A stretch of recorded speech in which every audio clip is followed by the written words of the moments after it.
Oxford Readers Level 3A The Prisoner of Zenda by Anthony Hope. 1. The Rassendylls-and the Elphbergs. I wonder when you're going to do something useful, Rudolph, my brother's wife said. She looked at me crossly over the breakfast table. But why should I do anything, Rose? I answered calmly, eating my egg. I've got nearly enough money for the things I want, and my brother Robert is a Lord Burlesdon. I'm very happy. You're 29 and you've done nothing except play about. It's true. We Rassendylls are a rich and famous family and we don't need to do anything. This made Rose angry. Rich and famous families usually behave worse than less important families, she said. When I heard this, I touched my dark red hair. I knew what she meant. I'm so pleased that Robert's hair is black, she cried. Just then my brother Robert came in. When he looked at Rose he could see that there was something wrong. What's the matter, my dear? He said. Oh, she's angry because I never do anything useful and because I've got red hair, I said. Well, I know he can't do much about his hair or his nose, Rose began. No, the nose and the hair are in the family, my brother agreed. And Rudolph has both of them. In the room there were many family pictures and one of them was of a very beautiful woman, Lady Amelia, who lived 150 years ago. I stood up and turned to look at it. If you took that picture away, Robert, Rose cried, we could forget all about it. Oh, but I don't want to forget about it, I replied. I like being an Elphberg.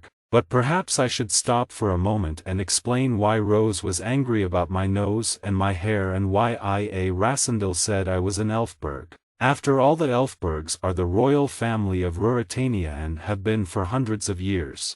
The story is told in a book about the Rassendyll family history. In the year 1733, Prince Rudolph of Ruritania came to England on a visit and he stayed for several months.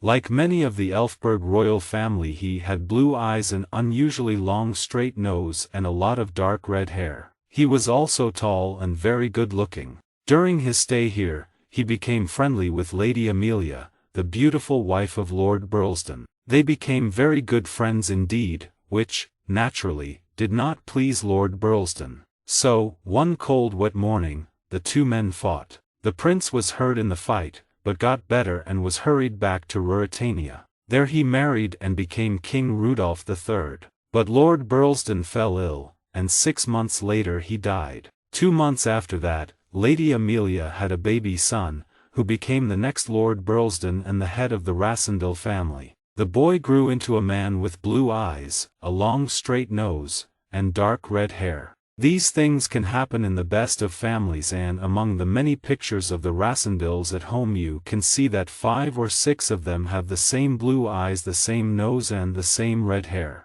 So because my hair was red and I had the Elphberg nose, Rose worried about me. In the end, to please her, I promised to get a job in 6 months' time. This gave me 6 free months to enjoy myself first. And an idea came to me. I would visit Ruritania. None of my family had ever been there. They preferred to forget all about the Lady Amelia. But I saw in the newspaper that in 3 weeks the new young King Rudolph V would have his coronation. It would be an interesting time to visit the country. I knew my family would not like my going, so I told them I was going walking in Austria, to the color of men's hair. On the way to Ruritania I decided to spend a night in Paris with a friend. The next morning he came with me to the station, and as we waited for the train we watched the crowds. We noticed a tall, dark, very fashionable lady, and my friend told me who she was. That's Madame Antoinette de Mauban. She's traveling on the same train as you, but don't fall in love with her. Why not? I asked, amused. Ah, said my friend, all Paris knows that she's in love with Duke Michael of Strelsau. And he, as you know, is the half-brother of the new king of Ruritania. Although he's only the second son and will never be king himself, he's still an important man and very popular, I hear, with many Ruritanians. The lovely Madame Antoinette won't look twice at you, Rudolph. I laughed, but he had woken my interest in the lady. I did not speak to her during the journey, and when we arrived in Ruritania I left the train at Zenda, a small town outside the capital. But I noticed that Madame de Mauban went on to Strelsau, the capital. I was welcomed very kindly at my hotel. It belonged to a fat old lady and her pretty daughter. From them I learned that the coronation was to be on the day after next and not in 3 weeks.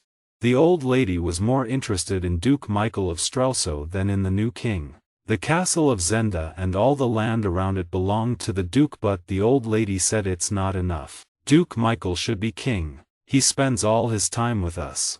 Every Ruritanian knows him, but we never see the new king. But the daughter cried, "Oh no, I hate Black Michael. I want a red Elphberg, and the king our friend Johann says is very red." Johann works for the duke and he's seen the king. In fact, the king's staying just outside Zenda now, she added. He's resting at the duke's house in the forest before going on to Strelsau on Wednesday for his coronation. The duke's already in Strelsau getting everything ready. "They're friends?" I asked. "Friends who want the same place and the same wife," the pretty girl replied. "The duke wants to marry his cousin Princess Flavia, but people say she's going to be King Rudolph's wife and the queen." Just then their friend Johann entered the room. "We have a visitor, Johann," the girl's mother said, and Johann turned towards me. But when he saw me he stepped back with a look of wonder on his face. "What's the matter, Johann?" the daughter asked. "Good evening, sir," Johann said, still staring at me. He did not seem to like what he saw. The girl began to laugh. "It's the color of your hair, sir," she explained. "We don't often see that color here. It's the Elphberg red, not Johann's favorite color. Asterisk asterisk asterisk." The next day I decided to walk through the forest for a few miles and take the train to Strelsau from a little station along the road.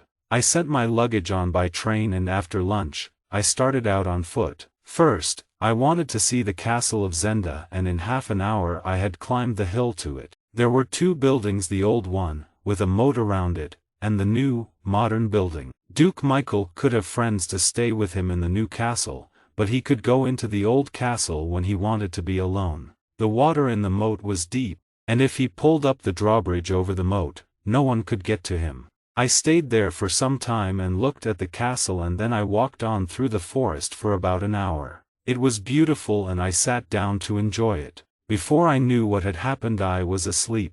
Suddenly I heard a voice say, "Good heavens! He looks just like the king." When I opened my eyes there were two men in front of me. One of them came nearer. "May I ask your name?" he said. "Well, why don't you tell me your names first?" I replied. The younger of the two men said, "This is Captain Sapt, and I am Fritz von Tarlenheim. We work for the King of Ruritania." "And I am Rudolf Rassendyll," I answered, "a traveler from England. My brother is Lord Burlesdon." "Of course. The Herr," Sapt cried. "You know the story, Fritz." Just then a voice called out from the trees behind us. "Fritz! Fritz! Where are you, man?" "It's the king," Fritz said, and Sapt laughed. Then a young man jumped out from behind a tree. I gave a cry, and when he saw me he stepped back in sudden surprise. The King of Ruritania looked just like Rudolf Rassendyll, and Rudolf Rassendyll looked just like the king. For a moment the king said nothing, but then he asked, "Captain Fritz, who is this?" Sapt went to the king and spoke quietly in his ear. The king's surprise changed slowly to an amused smile, then suddenly he began to laugh loudly. "Well met, cousin," he cried. "Where are you traveling to?"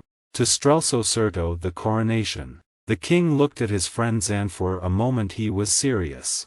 But then he began to laugh again. "Wait until brother Michael sees that there are two of us," he cried. "Perhaps it isn't a very good idea for Mr. Rassendyll to go to Strelsau," Fritz said, worried, and Sapt agreed with him. "Oh, we'll think about the coronation tomorrow," the king said. "Tonight we'll enjoy ourselves. Come, cousin." We returned to the duke's house in the forest, where we had an excellent dinner. The king called loudly for wine, and Captain Sapt and Fritz seemed worried. Clearly the king liked his wine a little too much.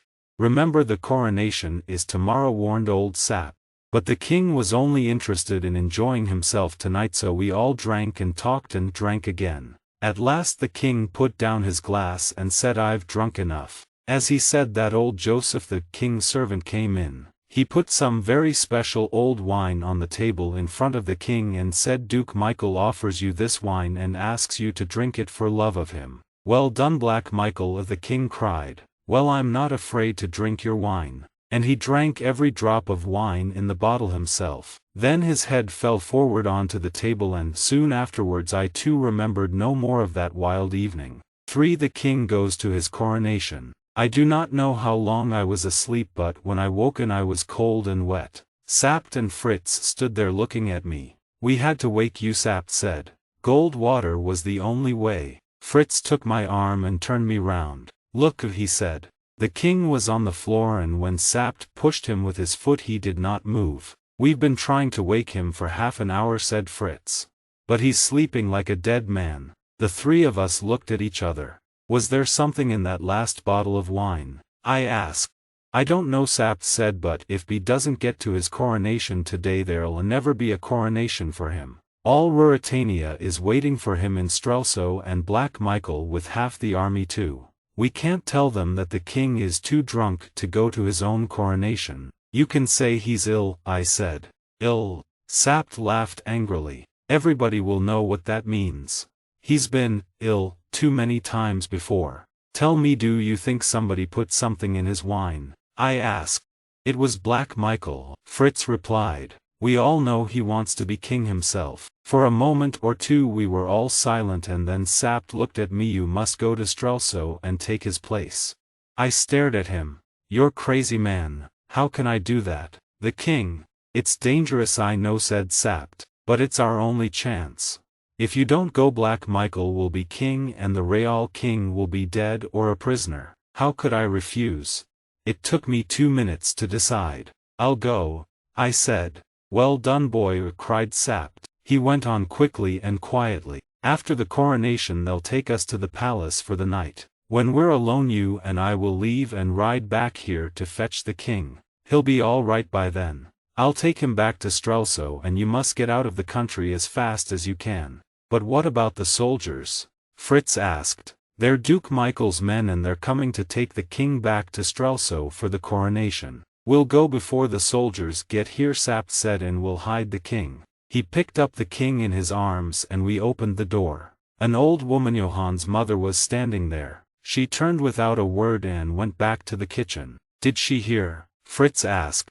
Don't worry. I'll make sure she can't talk, Sapt said, and he carried the king away. When he returned he told us that he had locked the old woman in a room underground. The king and Joseph were hidden in another room underground. Joseph will take care of the king and tell him everything when he wakes up. Come, he went on, there's no time to lose.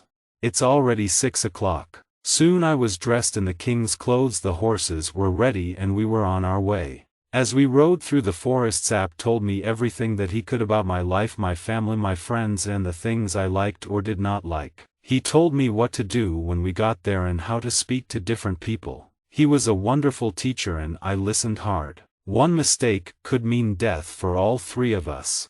It was 8 o'clock when we arrived at the station and got on the train, and by 9:30 we were in Strelsau. And when King Rudolph V stepped out of the train the people shouted, "God save the king." Old Sapt smiled. "God save them both," he said quietly. "I only hope we are all alive tonight, for my adventures begin." As we made our way to the palace, I began to feel that I really was the king of Ruritania, with Marshal Strelaux, the head of the army, on my right and old Sapt on my left. I could see that Strelsau was really two towns, the old town and the new town. The people of the old town, who were poor, wanted Duke Michael to be their king, but the people of the new town wanted King Rudolph. We went through the new town first, and it was bright and colorful, with the ladies' dresses and the red roses of the Elphbergs. The people shouted loudly for their king as we passed through the streets. But when we came to the old town, the marshal and Sapt moved nearer to my horse, and I could see that they were afraid for me. "Stay back," I called. "I'll show my people that I'm not afraid of them." Some of the crowd were pleased when they heard this, but most of them watched me in silence. Finally we reached the great church of Strelsau. I remember very little of the coronation, only two faces. One was a beautiful girl with wonderful red hair, the Princess Flavia. The other was the face of a man with black hair and dark deep eyes, Black Michael. When he saw me his face turned white. Clearly he was surprised and deeply unhappy to see me. The coronation seemed to last for hours, but I managed to say and do all the right things. At last it was over and I was now the king of Ruritania. As Princess Flavia and I drove back to the palace in an open car, one man in the crowd called out, "When's the wedding?" The princess's face went a little pink when she heard this. After a while she said, "You seem different today, Rudolph, quieter and more serious. Are you going to become a more sensible person now?" The princess, I realized, did not think very highly of the king. As for me, I thought the king was a very lucky man. "If that will please you, I'll try to do it," I said softly. The princess's face went pink again. Then she said, "You must be careful of Michael. You know." "I know," I said, "that he wants what I have and also what I hope to have one day." As I spoke I looked at her and she smiled at me prettily. I wonder what the king's doing now, I thought. Asterisk asterisk asterisk. The royal dinner went on for a long time, but at last Fritz Sapt and I were alone in the king's dressing room. "You did well," Fritz said, "but Rassendyll, be careful. Black Michael looked blacker than ever today because you and the princess had so much to say to each other." "She's very beautiful," I replied. "Come on," Sapt cried. "There's no time for that now. We must leave for Zenda at once to find the king. If we're caught we'll all be killed. Black Michael has had a letter from Zenda, so perhaps he knows already. Don't unlock the door, Fritz, while we're away, or you'll be a dead man. Say the king must be left alone to rest. Now come on. The horses are ready." Fritz and I shook hands, then I covered my red hair and most of my face. Sapt and I left the room by a secret door and we found ourselves outside at the back of the palace gardens. A man was waiting there with 2 horses. Soon we left the town behind us and we were out in the country. We rode like the wind and by 10 o'clock had come to the edge of the forest of Zenda. Suddenly Sapt stopped. "Listen," he said quietly. "Horses behind us. Quick, get down. The castle's to the left," he continued. "Our road's to the right." We hid in the thick trees and we waited and watched. The men came nearer. It was Black Michael and another man. When they came to the 2 roads they stopped. "Which way?" the Duke asked. "To the castle," the other man cried. "They'll know there what's been happening." The Duke waited for a moment. "To Zenda then," he cried finally, and the 2 men took the road to the left. We waited for 10 more minutes and then we hurried on. When we arrived at the house in the forest we ran to the underground rooms. The one where Sapt had locked up the old woman was empty. She had escaped. The other room was locked. Sapt's face was white with fear. Between us we broke down the door and ran in. I found a light and looked round the room. The servant Joseph was on the floor dead. I held up the light and looked in every corner of the room. "The king isn't here," I said. 5 His Majesty returns to Strelsau. It was 1 o'clock in the morning. For a few minutes we said nothing. Then Sapt cried, "The Duke's men have taken the king prisoner." "Then we must get back and wake everyone in Strelsau," I cried. "We must catch Black Michael before he kills the king." "Who knows where the king is now?" Sapt answered. Then suddenly he began to laugh. "But we've given Black Michael a problem," he said. "Yes, my boy. We'll go back to Strelsau. The king will be in his palace in Strelsau again tomorrow." "No," I cried. "Yes," Sapt answered. "It's the only way to help him. Go back and take his place for him." "But the Duke knows." "Yes, but he can't speak, can he?" "What can he say?" "This man isn't the king because I've taken the real king prisoner and murdered his servant." "Can he say that?" "But people will soon realize I'm not the real king," I said. Perhaps not," said Sapt. "But we must have a king in Strelsau or Michael will ride in tomorrow as the new king. Listen, boy, if you don't go back to Strelsau they'll kill the king. And if you do go back they can't kill the king. Because if they kill him how can they ever say that you're not the real king? Don't you see?" he cried. "It's a dangerous game but it gives us a chance of winning." It was a wild, hopeless plan, but I was young. I would never have the chance of an adventure like this again. "Sapt, I'll try it," I said. "Good for you," Sapt cried. "But we must hurry. Look." He pulled me over to the door. The moon was low now and there was not much light, but I could just see a small group of men on horses. They were Black Michael's men, probably coming to take the dead body of Joseph away. "We can't let them go without doing something," I said, thinking of poor Joseph. "Right," Sapt agreed. We ran out of the back of the house and quickly got onto our horses. Silently we waited in the darkness and then we galloped round the house and straight into the group of men. Between us we killed 3 of them, but a bullet hit my finger and it began to bleed. We rode hard all night and it was about 8 or 9 o'clock in the morning when we reached Strelsau. Luckily the streets were still empty. We arrived at the palace, went in and got to the dressing room. When we opened the door, Fritz was asleep, but he woke immediately. When he saw me he fell to the ground and cried, "Thank God, Your Majesty, you're safe." "Well done, boy," Sapt shouted. "We'll do it." Fritz stood up. He looked at me up and down and up. Then he took a step backwards.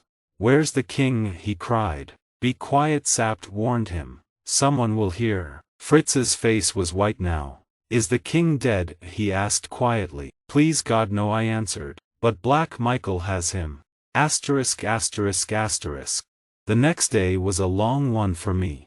Sapt talked to me for 3 hours about what I must do and what I must say, what I liked and what I didn't like. Then I had to do some of the king's business, but because of my damaged finger I did not have to write my name on any papers.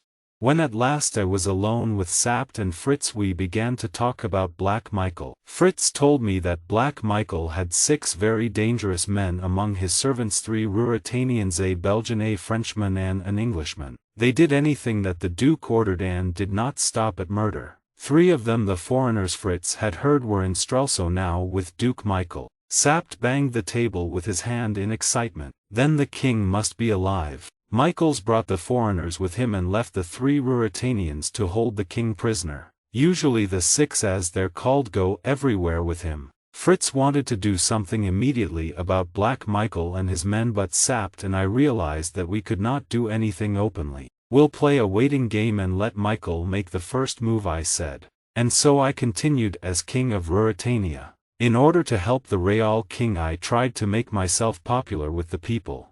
I went riding through the street smiling and talking to everybody. I also went to visit the Princess Flavia. The king's officials had told me that the princess was very popular and the people hoped that she would become my wife. It was easy for me to pretend to be in love with the princess. Too easy. Those beautiful eyes and that lovely smile were stealing my heart. Here was my greatest danger. I was pretending to be another man but losing my own heart. On my first visit we sat together for a long time talking of this and that. When I got up to leave, Princess Flavia said, "Rudolph, you will be careful, won't you? You have enemies, as I'm sure you know, and your life is very important to Ruritania." "Only to Ruritania?" I asked softly. "And to your loving cousin," she answered quietly. I could not speak. I took her hand in mine. Then with a heavy heart I left. Of course I made many mistakes in my new life as king, but I managed to talk my way out of them with luck and with help from Fritz and Sapt. It was like living on a knife edge. Once I met my brother Michael in the princess's house. We smiled and talked politely, but I could see the anger in his black eyes. 6. An adventure with a teatable. One day Sapt brought me some news. He had found out where the king was. Duke Michael was holding him prisoner somewhere in the castle of Zenda. Sapt also brought me a letter. It was in a woman's handwriting. "To know what you most wish to know," the letter began. "Meet me tonight in the garden of the big house in New Avenue. Come at midnight and come alone." There was another note on the back of the letter. "Ask yourself which woman does not want Black Michael to marry the princess. A. de M. Antoinette de Mauban." I cried. "She wants to marry the Duke." "That's true," Sapt said. "But you won't go, of course. They'll kill you." Duke Michael made her write this letter. "I must," I replied. "Every day we play this game there's more danger. I could make a mistake at any time, and if I do we'll all die. Don't you see? I have to go tonight. We can't go on much longer." "Then I'm coming too," said Sapt.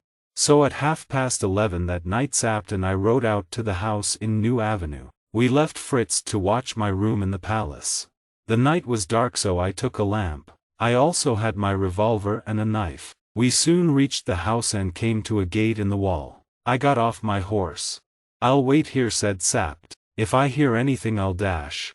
"Stay where you are," I answered quickly. "It's the king's only chance.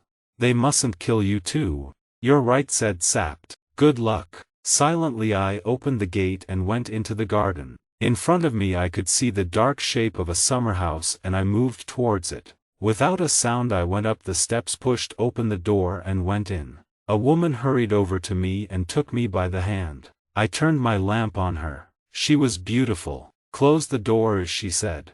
"We must be quick, Mr. Rassendyll. Michael made me write the letter. 3 men are coming to kill you, 3 of the 6. They'll tell everyone that Sapt and Fritz von Tarlenheim murdered you. Then Michael will make himself king and marry the princess." Antoinette's beautiful eyes were sad as she added softly, "I can't let him marry her. I love him." "But the king," I said. "I know he's in the castle of Zenda, but where?" "Go across the drawbridge and you come to a heavy door. Listen." "What's that?" "They're coming. They're too soon. Put out your lamp," she cried, her eyes filled with fear. "Quickly. You must go. There's a ladder at the end of the garden against the wall." But it was too late. The 3 men were already outside. There was a small hole in the door and I put my eye to it. My hand was on my revolver. It was no good. There were 3 of them. I could kill one perhaps, but then a voice came from outside. "Mr. Rassendyll." It was the Englishman. "We only want to talk to you. Open the door." "We can talk through the door," I replied. I looked through the hole again and saw that they were on the top step. When I opened the door they would run at me. "We'll let you go if you leave the country, and we'll give you 50,000 English pounds," continued Detchard the Englishman. "Give me a minute to think," I answered. Wildly I looked around the summer house and saw a metal garden table and some chairs. I picked up the table and held it in front of me by the legs. Then I went to the back of the room and waited. "All right, I agree," I called. "Open the door." I heard them arguing with each other, and then Detchard said to the Belgian, "Wybersonen, are you afraid of one man?" A second later the door opened. De Gautet the Frenchman was with the other 2 and the 3 men were standing there with their revolvers ready. With a shout I ran at them as hard as I could. They tried to shoot me, but the bullets hit the table. The next second the table knocked them to the ground and we all fell on top of each other. Quickly I picked myself up and ran for my life through the trees. I could hear them coming after me. Was Antoinette right? Was there really a ladder by the wall? I reached the end of the garden. The ladder was there. In a minute I was up it and over the wall. Sapt was waiting with the horses, and seconds later we were on our way home. And as we rode we laughed because I had fought Duke Michael's dangerous men with a teatable. 7 For love of the king. Every day I was sent a secret report by the chief of police, and the next afternoon I was playing cards with Fritz when Sapt brought it in. We learned that Duke Michael and the 3 had left Strelsau and that Antoinette de Mauban had also left. Clearly they had gone to Zenda. The report also said that the people were unhappy because the king had not yet asked Princess Flavia to marry him. "Yes," said Fritz. "It's true. I've heard that the princess loves the king and she's very sad." "Well," Sapt informed us, "I've arranged a dance at the royal palace this evening for the princess." "Why wasn't I told?" I asked angrily. But Sapt continued, "Everything is arranged. And tonight you must ask the princess to marry you." "No. I'll do nothing to hurt her," I cried. "All right, my boy," Sapt smiled gently. "Just say something nice to her then. Remember, she thinks you're the king and we don't want her to be angry with him, do we?" I understood, of course. If the king was saved then Flavia must marry him. If he was not saved then Sapt would ask me to stay and marry the princess. Duke Michael must not be king. The dance was wonderful. Flavia was beautiful and I danced with her again and again. Everyone could feel our happiness. I forgot about the crowd of rich, colorful people who were watching us. I had eyes only for my beautiful Flavia. When supper had finished Fritz touched me on the shoulder. I stood up, took Flavia's hand and led her into a little room. They brought coffee to us and then the door was closed quietly. The princess and I were alone. The windows of the little room opened onto the garden. The night was fine and the room was filled with the sweet smell of the flowers outside. Flavia sat down and I stood opposite her. I was fighting with myself, but then she looked at me and I was lost. I forgot the king, I forgot who I was, I forgot everything. I fell to my knees, took her gently in my arms and kissed her. Suddenly she pushed me away. "Is it true? Do you really love me?" she cried. "Or is it because you're the king and you must marry me?" "No," I answered quietly. I love you more than my life. Flavia smiled. Oh, why do I love you now? She said softly. I didn't love you before, but I do now. How happy I was. It was not the king she loved. It was me, it was Rudolf Rassendyll. But as I looked into her lovely face, I knew I could not live with the lie. How could I pretend to be the king any longer? There's something I must tell you, I began in a low voice. Your Majesty, said a voice from the garden. People are waiting to say goodbye. It was Sapt. He had heard me talking to the princess. Will come, I replied coldly. But Flavia, her eyes full of her love for me, held out her hand to Sapt as he came into the room. He took it and said softly and sadly, God save your Royal Highness. And then he added, but before all comes the king, God save the king. When Sapt told the people that Princess Flavia had accepted the king as her future husband, they were wild with happiness. You know, Sapt, I said sadly, I could marry the princess and let my people kill Duke Michael and the king. I know, Sapt replied quietly, so we must go to Zenda and bring the king home at once. I said. Sapt put his hand on my shoulder. You're the finest Elphberg of them all, he said with feeling. Asterisk asterisk asterisk.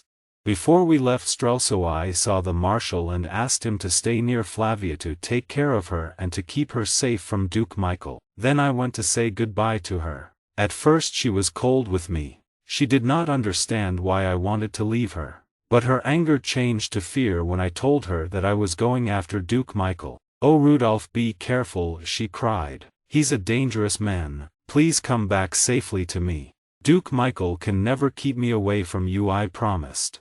But in my heart I knew that another man could. Back to Zenda. The next day Sapt, Fritz and I left Strelsau to go to Tarlenheim House.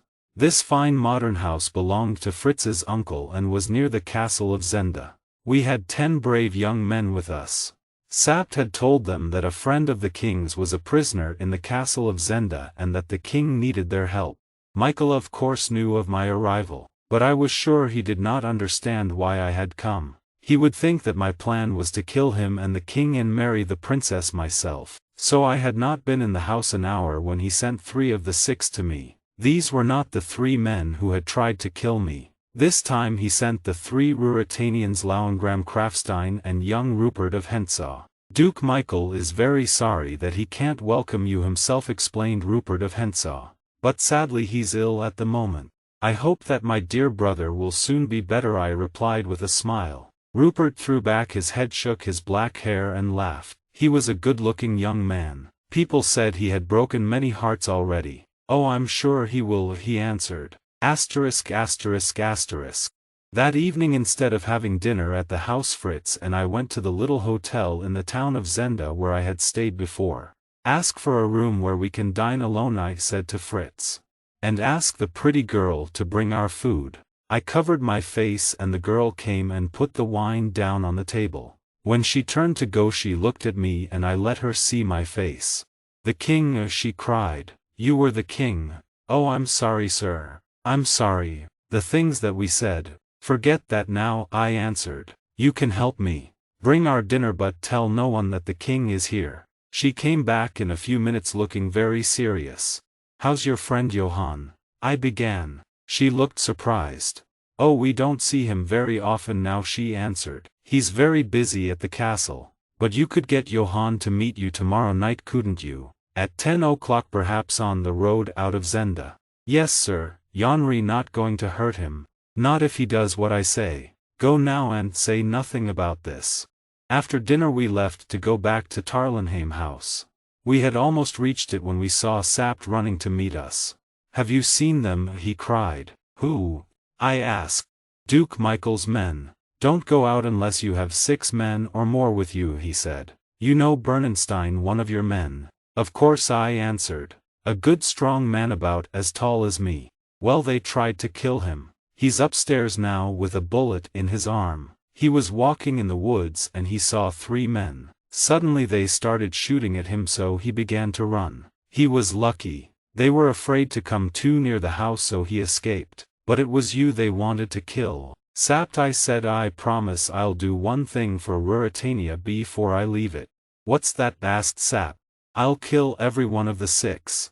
Ruritania will be a better place without them. 9 News of the prisoner. The next morning I was sitting in the garden in the sun when suddenly I saw young Rupert of Hentzau on horseback coming through the trees towards me. He was not afraid of my men but asked to speak with me alone. He said he had a message for me from the Duke of Strelsau. I asked my friends to move away and Rupert came and sat down near me. Rassendyll, he began. The Duke. Don't you know how to speak to the king? I asked. Why pretend with me? Because it isn't finished yet. Well, I'm here because I want to help you. Then give me the message. What does the Duke want? I asked. He wants you to leave. He'll take you safely out of the country and give you £100,000. I refuse, I replied immediately. Rupert laughed. I knew it, and he cried. Duke Michael doesn't understand men like us. You must die then, he added carelessly. Yes, I answered. But you won't be alive to see me die. I laughed. How's your prisoner? I added. Alive, he replied. How's the pretty princess? I took a step towards him. Go now before I kill you, I shouted angrily. Rupert turned, but suddenly he came back. He put out his right hand. Shake hands, he called. Of course he knew what I would do.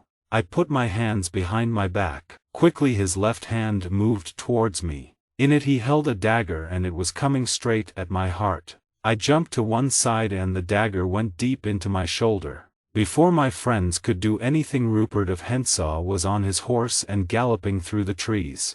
I heard my men going after him with their guns, and then everything went black. When I awoke it was dark and Fritz was at my bedside. He told me that I was not badly hurt and that the plan to catch Johann had been successful. He seems pleased to be here, Fritz said.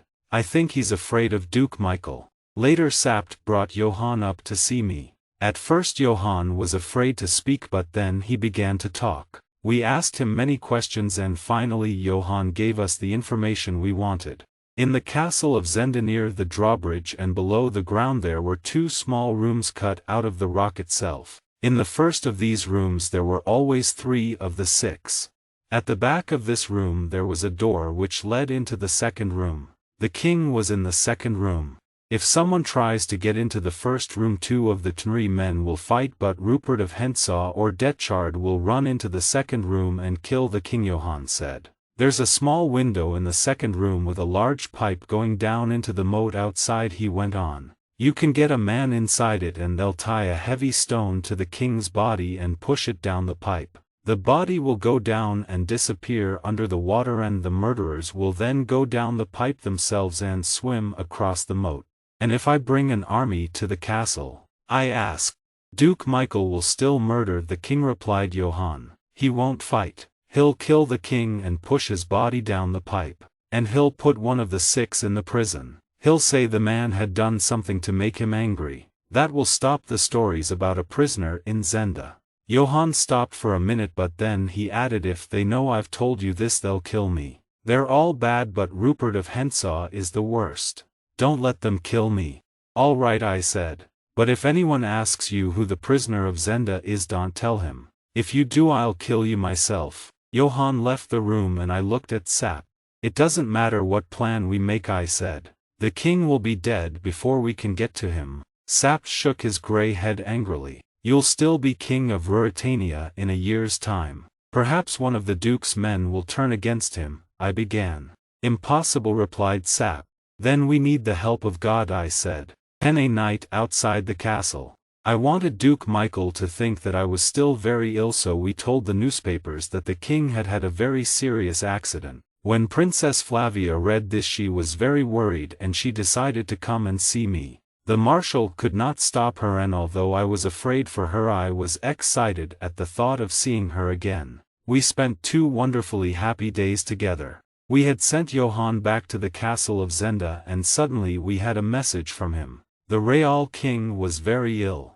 I must save him, I said to myself. I love Flavia more each day. I can't go on like this much longer. I talked to Sapt. He agreed, so we made our plans. Asterisk. Late the next night Sapt, Fritz and I with 6 more men rode out towards the castle of Zenda. Sapt was carrying a long rope and I had a short thick stick and a long knife. The night was dark and it was wet and windy. We stayed away from the town and we met no one. When we came to the moat we stopped near some trees and the 6 men hid there with the horses. Then Sapt tied the rope round one of the trees near the water. I pulled off my boots, put the stick between my teeth and gently went down the rope into the water. I was going to take a look at the pipe. It had been warm and bright that day, and the water was not cold. Slowly and carefully I swam round the dark walls of the castle. There were lights in the new buildings, and from time to time I heard people shouting and laughing. That must be young Rupert and his friends, I thought. Suddenly a dark shape appeared in front of me. It was the pipe. The bottom of it was very wide and came out into the moat. And then I saw something which nearly made my heart stop. It was a boat, and in the boat there was a man. His gun was beside him, but, luckily, he was asleep. As quietly as I could, I moved closer. The man still slept. What could I do? I had to save the king.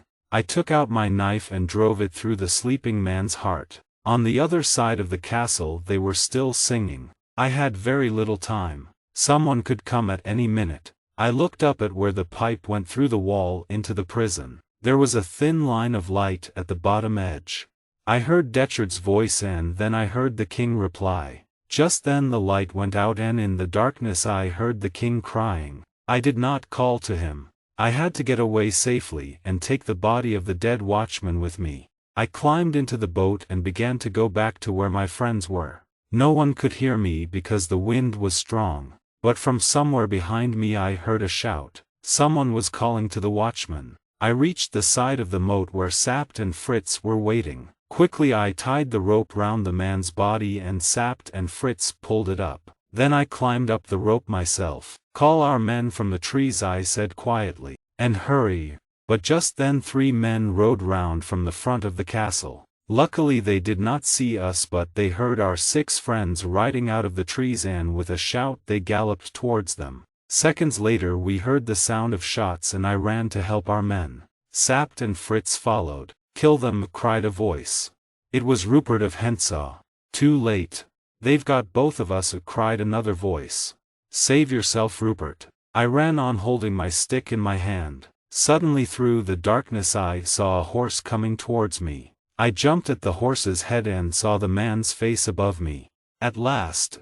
I shouted. Rupert of Hentzau. He had only his sword and my men were coming at him from one side and Sapt and Fritz from the other. Rupert laughed. "It's the play actor," he cried, and with his sword he knocked my stick from my hand. Then he turned his horse, galloped to the moat and jumped into the water with our bullets flying round his ears.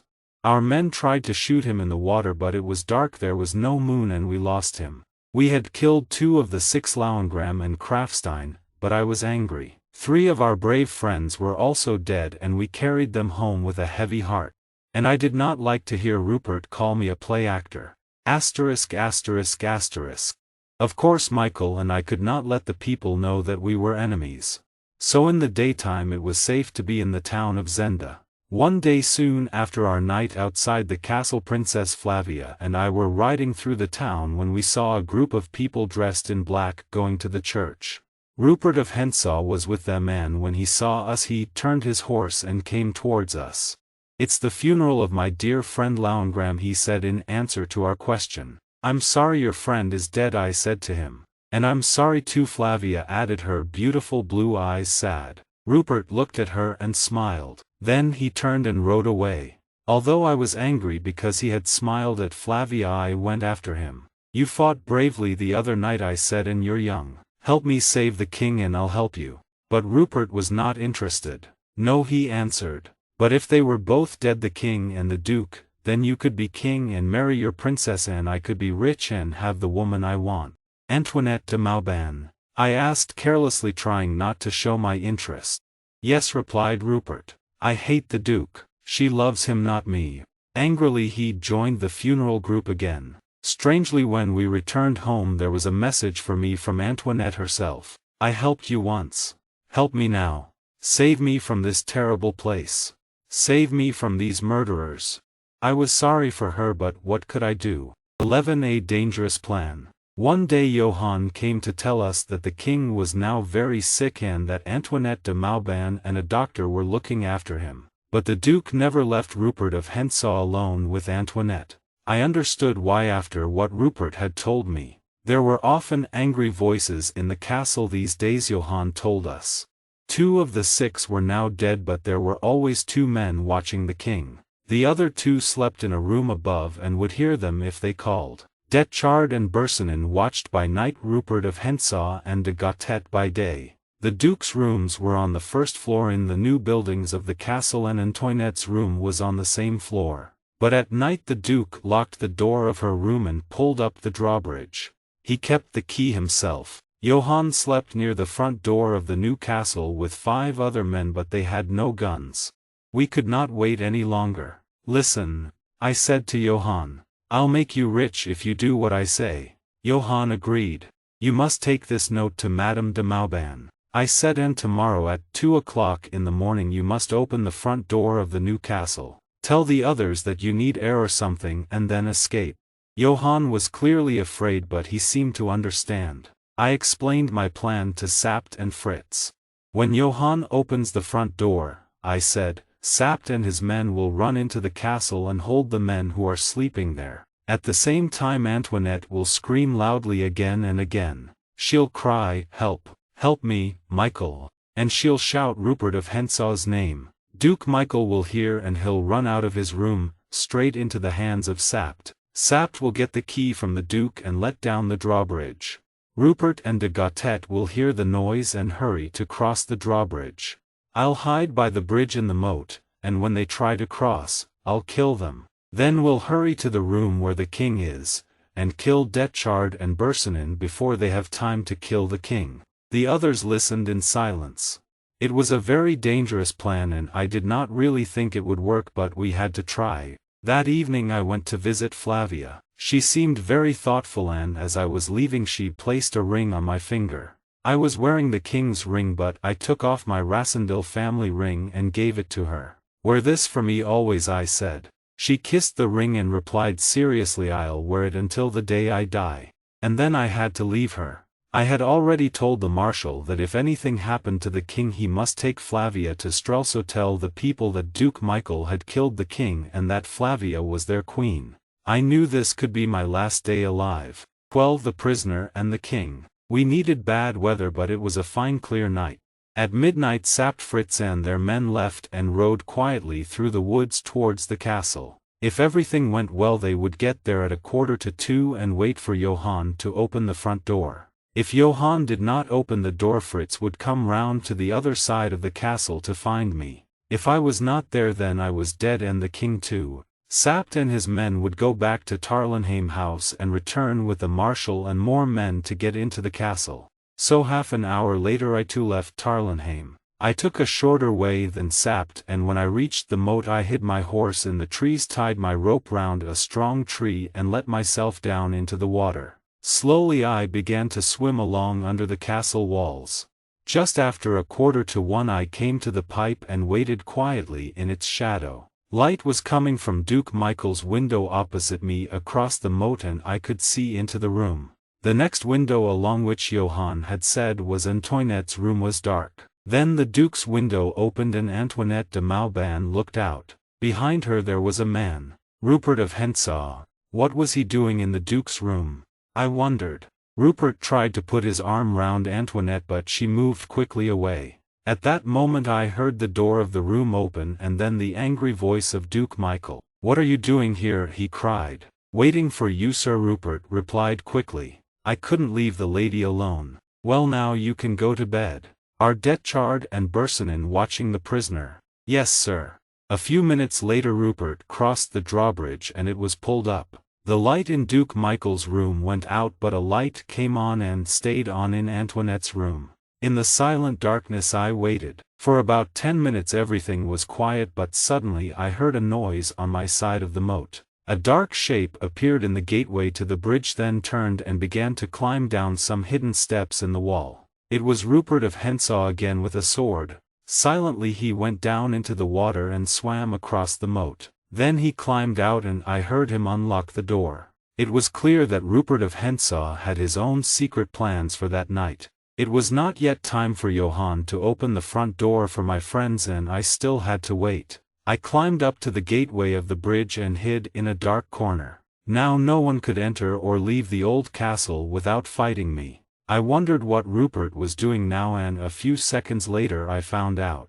There was a sudden crash and then a woman's screams rang through the night. "Help me, Michael. Rupert of Hentzau." Those were the words that I had written for Antoinette. But these were screams of real fear, and soon I heard shouts and the sound of fighting from Antoinette's room. Then Rupert appeared at the window. His back was towards me but he was fighting. "That's for you, Johann," I heard him cry. "Then come on, Michael." So Johann was in there too, fighting at the Duke's side. How could he open the door for Sapt now? More of the Duke's men had run to the room and the noise of the fighting grew louder. Suddenly Rupert gave a wild laugh and with his sword in his hand jumped from the window into the moat below. At that moment the door of the old castle opened and de Gautet appeared beside me. I jumped at him with my sword and a second later he fell dead in the doorway without a word or a sound. Wildly I searched his body for the keys. I found them and in a minute I was in the first room where Bersonin and Detchard were. But there was only Bersonin in the room. Before he had time to realize that I was there I had killed him. Detchard had run into the king's room and locked the door behind him. I ran at it to break it down. But would I be in time? Was the king already dead? The king was standing helplessly by the wall. But the doctor was also in the room and the brave little man had thrown himself at Detchard. He gave his life for the king because as I entered Detchard pulled himself free and drove his sword into the doctor's side. Then with an angry shout Detchard turned to me. We fought long and hard. Detchard was an excellent swordsman and I was growing tired. He drove me back against the wall, gave me a deep cut in the arm and began to smile. In a second he would kill me. Suddenly the king realized who I was. "Cousin Rudolph," he cried. Then he picked up a chair and threw it at Detchard's legs. The Englishman jumping to one side turned his sword against the king and with a cry the king fell to the ground. Detchard moved towards me again, stepped in the doctor's blood on the floor and fell to the ground himself. I had him. A second later his body lay across the dead doctor. But was the king dead? I had no time to find out because just then I heard the noise of the drawbridge coming down. And that wildcat Rupert of Hentzau was still alive. The king must wait for help while I fought his enemies. I ran out of the room and up the steps towards the drawbridge. And then I heard the sound of laughter. Rupert of Hentzau was laughing. He was standing alone in the middle of the bridge. In the gateway on the far side stood a group of the Duke's men. They seemed too frightened to move. "Come out, Michael, you dog," Rupert shouted. But a woman's wild cry answered him. "He's dead, he's dead." The men in the gateway moved to one side and a woman came forward. Her face was as white as her long dress and her dark hair lay over her shoulders.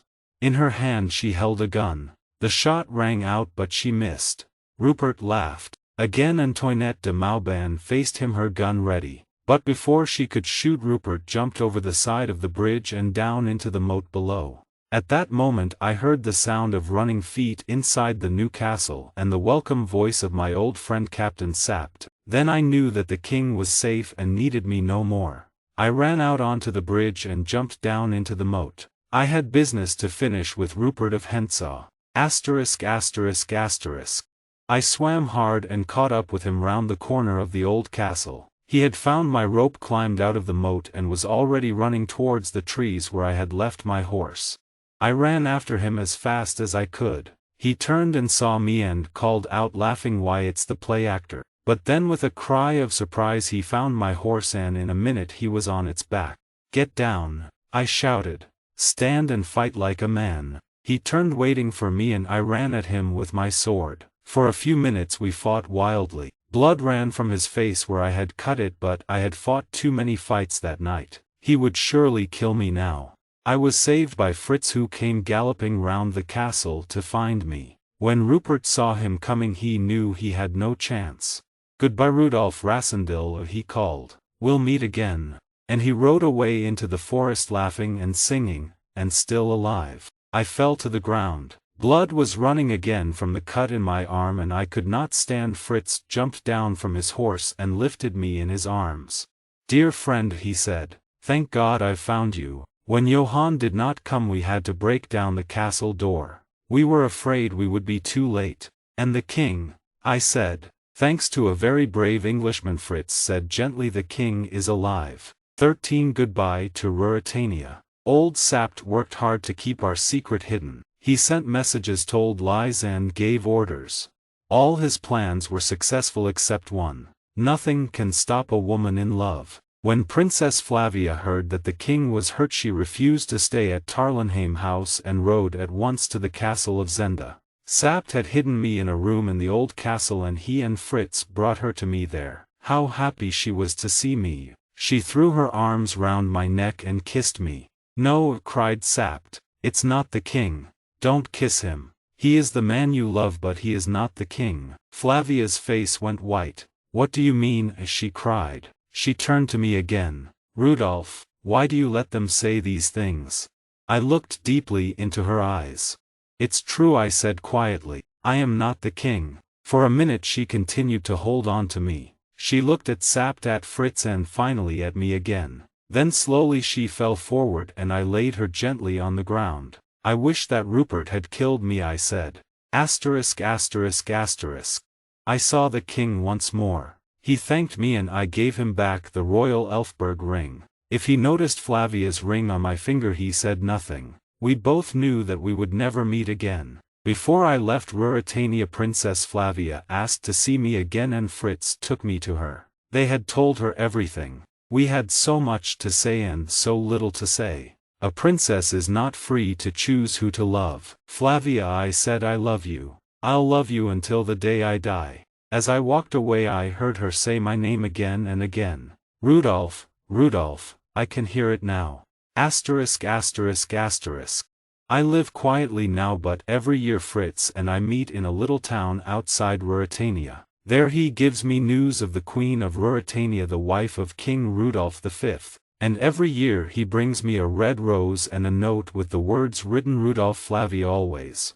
And I send her a red rose with the same message. Shall I ever see her again? Who knows?